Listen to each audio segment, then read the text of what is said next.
मोहरे के संगे कोइले बड़ुआदा हमारा के जान जानी दीह तू दागा ए जान हमरा के भुलाइबू ना सुनो जिए मोहरे के संगे कोइले बड़ुआदा हमारा के जान जानी दीह तू दागा जतारू ससुरवा हो जन तू भूलई है जानू ओही लिबाज में हमारा से मिले आई है जानू ओही लिबाज में हमारा से मिले आई है।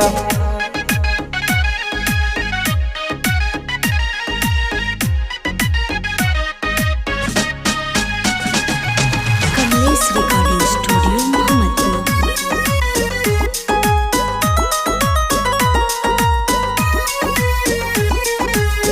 तहरा बिना कहीं लगे न मन हो दिलवा भइल बाबे हमरो बेचैन हो। अरे जान जब से हम सुनले बानी तब से हम रोज रोज पगला गल बानी। तहरा बिना कहीं लागे न मन हो दिलवा भइल बाबे हमरो बेचैन हो।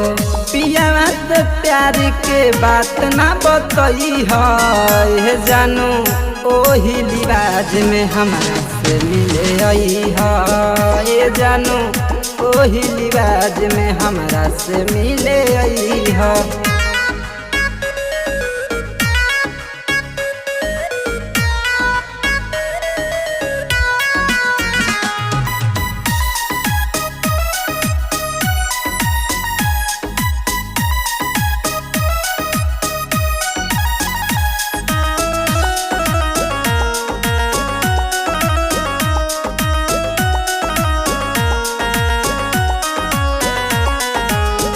राहुल से अपना तू जातारू दूर हो जानतानी जान तू बड़ू मजबूर हो।